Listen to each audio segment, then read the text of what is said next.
Hey everyone, आज हम cover करेंगे 6 most important science and take current affair topics smartly structured way में और यूपीएससी के हिसाब से। नोट्स जरूर बनाते जाना, ये कंटेंट आपके जीएस पेपर 3 ऐसे और इवन एथिक्स तक में काम आएगा। तो शुरुआत करते हैं बिना टाइम वेस्ट किए एक टॉपिक, एक कॉन्सेप्ट और एक सॉलिड अंडरस्टैंडिंग के साथ। रिसेंटली हमारे इंडियन स्पेस रिसर्च ऑर्गेनाइजेशन के CE-20 क्रायोजेनिक इंजन ने एक इथिकल सी लेवल टेस्ट सक्सेसफुली पास कर लिया है। ये हमारी प्रोपल्शन टेक्नोलॉजी में एक बहुत बड़ा ब्रेक थ्रू है। फरवरी 25 में इसने वैक्यूम कंडीशन में मल्टी एलिमेंट इग्नाइटर के साथ भी टेस्ट पास किया है, जो गगनयान जैसे फ्यूचर मिशंस के लिए क्रूशियल है। CE-20 इंजन को डेवलप किया है liquid propulsion system centre LPSC Kerala ने। इसकी कैपेसिटी ऑलरेडी प्रूवन है। इसने 6 सक्सेसफुल LVM-3 मिशन में सक्सेसफुल ऑपरेशन किए हैं, इंक्लूडिंग हमारे pride mission, Chandrayaan 2 and Chandrayaan 3 और दोनों कमर्शियल OneWeb मिशन। वो सब तो ठीक है, क्या कभी आपने सोचा है कि ये वर्क कैसे करता है? तो आइए इसकी वर्किंग को समझते हैं स्टेप बाय स्टेप। सबसे पहला स्टेप होता है स्टोरेज एंड हैंडलिंग का। क्रायोजेनिक फ्यूल, लिक्विड हाइड्रोजन और लिक्विड ऑक्सीजन को अलग अलग इंसुलेंट टैंक्स में स्टोर किया जाता है। ये टैंक्स स्पेशली बनाए जाते हैं ताकि हीट अंदर ना जा पाए और फ्यूल इवोपरेट ना हो। टैंक्स होते हैं लाइट वेट बट स्ट्रॉन्ग और उनमें होती है high level thermal insulation. Second step होता है पंपिंग का। इसमें फ्यूल और ऑक्सीडाइजर दोनों को टैंक्स से कंबशन चैम्बर तक पहुंचाने के लिए टर्बो पंप्स का यूज होता है। ये पंप्स बहुत हाई प्रेशर पर काम करते हैं ताकि प्रोपेलेंट्स का स्टडी फ्लो बना रहे। थर्ड स्टेप होता है इंजेक्टर मिक्सिंग। इसमें इंजेक्टर के अंदर लिक्विड हाइड्रोजन और लिक्विड ऑक्सीजन स्प्रे किए जाते हैं कंबशन चैम्बर में। इंजेक्टर का डिजाइन इस तरह का होता है कि दोनों फ्लूइड्स को फाइन ऑप्टिमाइजेशन और परफेक्ट मिक्सिंग मिले, जिससे कंबशन एफिशिएंट बन जाए। फोर्थ स्टेप होता है इग्निशन एंड कंबशन। इग्निशन के लिए यूज होता है स्पार्क या पायरोटेक्निक इग्नाइटर, जो हाइड्रोजन और ऑक्सीजन के बीच कंबशन रिएक्शन स्टार्ट करता है। ये रिएक्शन बहुत एक्सोथर्मिक होती है, मतलब बहुत ज्यादा हीट रिलीज होती है।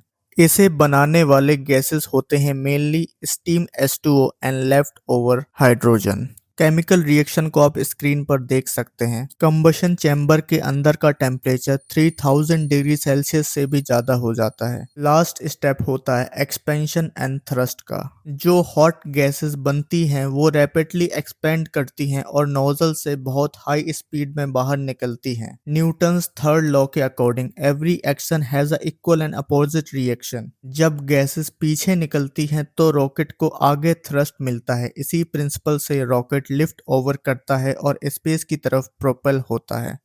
इसे यूज करने के बहुत सारे बेनिफिट्स भी हैं, जैसे maximum thrust, fuel efficiency, eco friendly, heavy payload missions. But it's not at all easy. Cryogenic engine technology में कई कॉम्प्लेक्स चैलेंजेस भी हैं, जैसे complex system. Extreme low temperature पर कंपोनेंट्स को डिजाइन और ऑपरेट करना बहुत कॉम्प्लिकेटेड होता है, leading to thermal and structural issue. Second is thermal stress. इतने लो टेम्परेचर पर मटेरियल्स में क्रैक्स और ब्लॉकेज डेवलप हो सकते हैं due to thermal stress. Third is high pressure. Fuel और ऑक्सीडाइजर को कंबशन चैम्बर तक हाई प्रेशर पर पंप करना होता है, जिसके लिए स्पेशल सुपर अलॉयज की जरूरत पड़ती है जो एक्सट्रीम कंडीशन में विथस्टैंड कर सकें। Last is temperature control. Engine की परफॉर्मेंस को कूलेंट लिनर के थर्मल कैपेसिटी के साथ बैलेंस करना ये एक कंस्टेंट चैलेंज है। कंक्लूजन में हम ये लिख सकते हैं कि ISRO try ethyl aluminium TEA और ट्राई इथाइल बोरोन TEB को एक्सप्लोर कर सकता है। ये सब्सटेंस पायरोफोरिक होते हैं, मतलब एयर के कांटेक्ट में आते ही इग्नाइट हो जाते हैं। इनका यूज इग्निशन, रिलायबिलिटी और एफिशिएंसी को इन्हेंस कर सकता है। ऑलरेडी स्पेस एक्स अपने मर्लिन इंजन में TEA और TEB मिक्सचर यूज करता है इग्नाइटर के रूप में। अगर इसरो भी इस टेक्नोलॉजी को इनकॉर्पोरेट करता है तो ये हमारे क्रायोजेनिक इंजन की कैपेसिटी को नेक्स्ट लेवल तक ले जाएगा। अब चलते हैं अपने सेकंड मोस्ट इम्पॉर्टेंट टॉपिक की तरफ, जो है स्क्रैमजेट इंजन। रिसेंटली हमारे DRDL ने ह्यूज माइलस्टोन अचीव किया है। उन्होंने सक्सेसफुली 120 सेकेंड ग्राउंड टेस्ट किया है एक एक्टिव कूल्ड स्क्रैमजेट कंबस्टर का। इंडिया के लिए ये फर्स्ट टाइम है जो दिखाता है कि एडवांस प्रोपल्शन में हम कितने आगे बढ़ रहे हैं।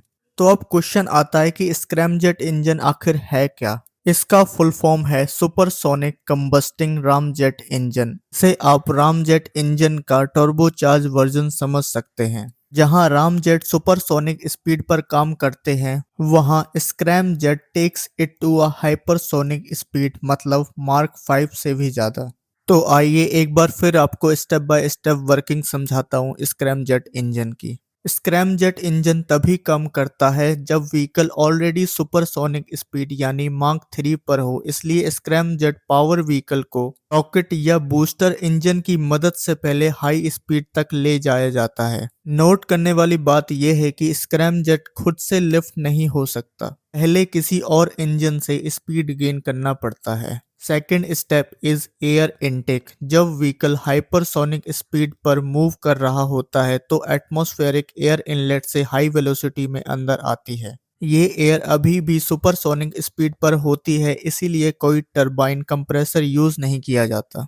इसमें एयर को मैकेनिकली कंप्रेस नहीं किया जाता, स्पीड की वजह से एयर कंप्रेस होती है। स्टेप 3 में इनलेट के डिजाइन के थ्रू शॉक वेव्स जनरेट की जाती हैं जो इनकमिंग एयर को कंप्रेस कर देती हैं बिना किसी मूविंग पार्ट्स के।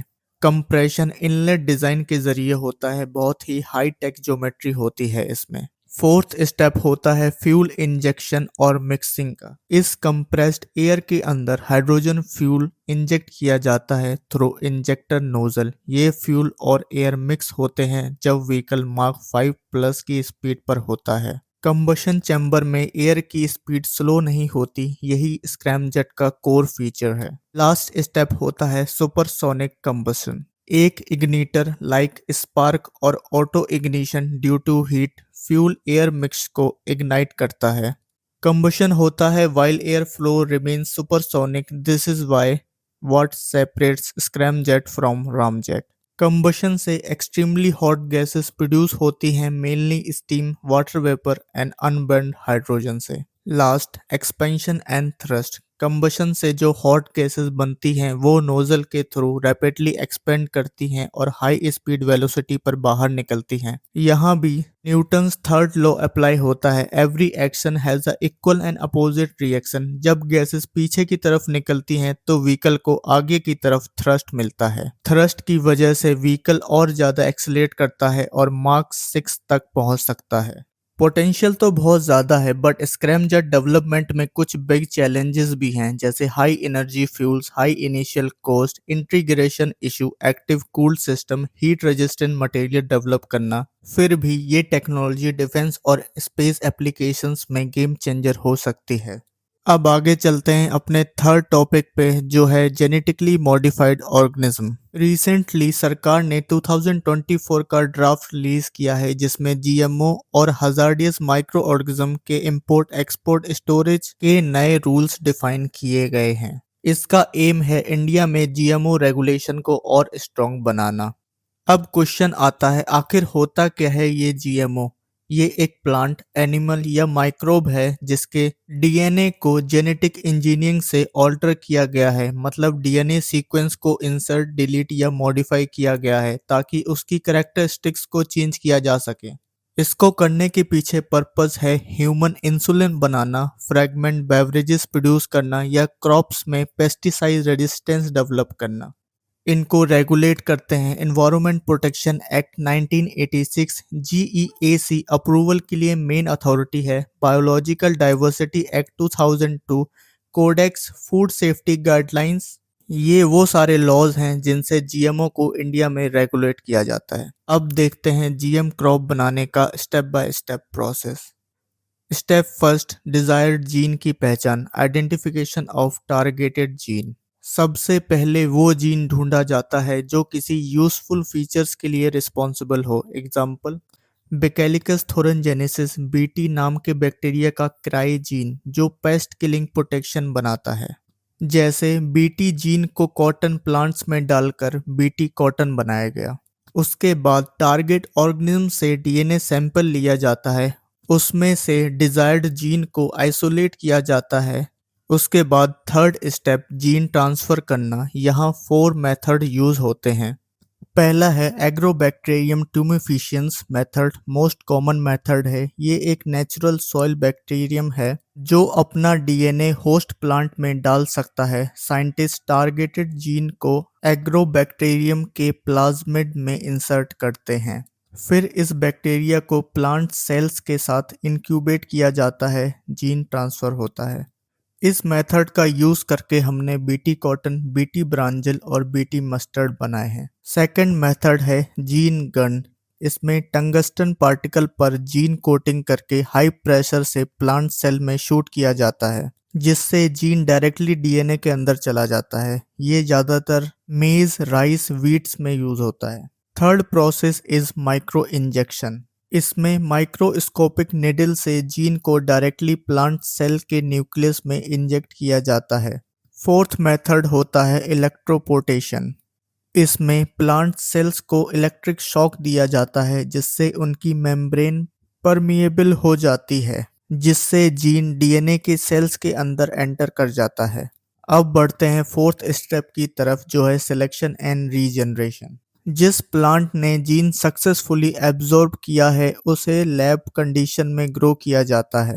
Step 5 is testing and approval. GM plant को मल्टीपल लैब्स, ग्रीन हाउस और फील्ड ट्रायल्स में टेस्ट किया जाता है। सेफ्टी, यील्ड, उसके बाद अप्रूवल मिलता है जीईएसी से। जीएमओ से रिलेटेड कई सिग्निफिकेंट चैलेंजेस भी हैं, जैसे इकोलॉजिकल कंसर्न, जैसे BT corn potentially monarch butterflies को हार्म कर सकते हैं। क्रॉस पॉलिनेशन से सुपर वीड्स बन सकते हैं।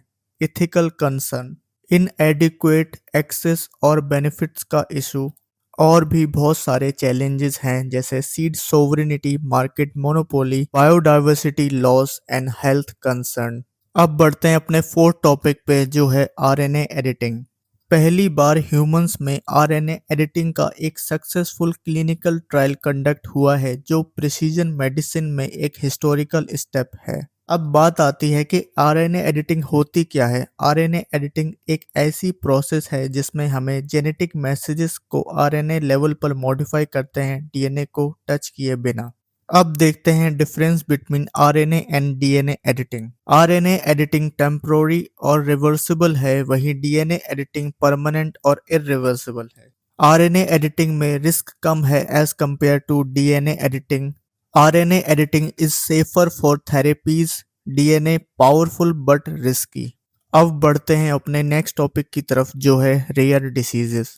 अब क्वेश्चन आता है कि रेयर डिसीजेस होती क्या है, तो डब्ल्यूएचओ इसको डिफाइन करता है। ऑफ्टन लॉन्ग टर्म डिसीजेस जिन्हें 1000 लोगों में एक या उससे कम में देखा जाता है। इंडिया में national policy of rare diseases 2021 के अंडर 63 रेयर डिसीजेस लिस्टेड हैं। National policy of rare diseases इनको 3 ग्रुप्स में क्लासिफाई करता है। Group 1 one time curative treatment, for example anaemia.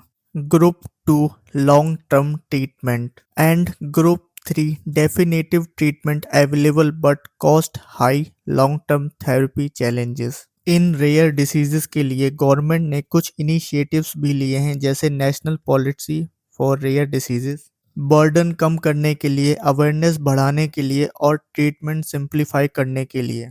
राष्ट्रीय आरोग्य निधि पुअर पेशेंट्स के लिए financial aid. Customs and GST exemptions, import drugs पर duty free for individual use.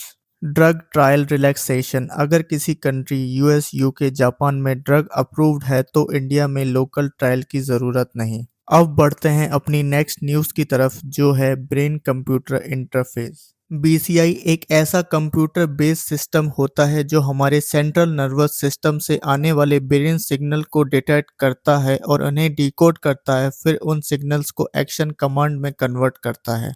3 type के बीसीआईज होते हैं, invasive, non invasive, partially invasive. Invasive वो इम्प्लांट्स होते हैं जो डायरेक्टली ब्रेन के अंदर इम्प्लांट्स किए जाते हैं। न्यूरालिंक इसका प्राइम एग्जाम्पल है, जिसका एम है ब्लाइंड पेशेंट्स में विजन रिस्टोर करना। नॉन इन्वेसिव, इसमें कोई सर्जरी नहीं होती, सरफेस डिटेक्टर जैसे ईईजी, इलेक्ट्रोएन्सेफेलोग्राफी यूज होते हैं, जिसमें इलेक्ट्रोड्स स्कैल्प पर लगाए जाते हैं। ये सेफ हैं बट सिग्नल्स क्वालिटी थोड़ी कम होती है। थर्ड इज पार्शियली इन्वेसिव, ये स्कल के अंदर तो होते हैं बट ब्रेन टिश्यूज के अंदर नहीं। इलेक्ट्रोकॉर्टिकोग्राफी इसका एग्जाम्पल है, जहां इलेक्ट्रोड्स ब्रेन की सरफेस पर रखे जाते हैं। ये नॉन इन्वेसिव बट बेटर और इन्वेसिव से लेस रिस्की होते हैं। अब देखते हैं applications of BCI. First is medical uses. इसका सबसे बड़ा यूज न्यूरोलॉजिकल डिसऑर्डर में एड प्रोवाइड करना, जैसे पैरालिसिस पेशेंट्स को कम्युनिकेट करने में हेल्प हो। Second is mental wellness, mental state को ट्रैक करना और इम्प्रूव करना, जैसे मेडिटेशन, माइंडफुलनेस या मेंटल हेल्थ कंडीशन का डायग्नोस और ट्रीटमेंट में हेल्प करना। Third is cognitive enhancement, memory, attention और डिसीजन मेकिंग एबिलिटीज को एनहांस करना। इसे एजुकेशन, प्रोफेशनल ट्रेनिंग और प्रोफेशनल डेवलपमेंट में फायदा हो सकता है। Last is gaming and entertainment. Imagine आप गेम अपने थॉट से ही कंट्रोल कर सकते हो। इमल्सिव गेमिंग एक्सपीरियंस और विजुअल ऑगमेंटेड रियलिटी में भी इसका यूज होगा। So that's a wrap on today's Science and Tech Booster. I hope ये insights आपको अपने यूपीएससी एग्जाम में एस करने में हेल्प करेंगे। Keep study hard, stay curious और रिमेंबर सक्सेस एक जर्नी है, नॉट अ डेस्टिनेशन। और किस टॉपिक पे आपको ऐसे वीडियोस चाहिए, कमेंट सेक्शन खुला है, वहां जाके लिखिए। अगर आपको इस वीडियो की पीडीएफ चाहिए तो कमेंट सेक्शन में लिख देना, मैं डाल दूंगा। और फिर मिलेंगे।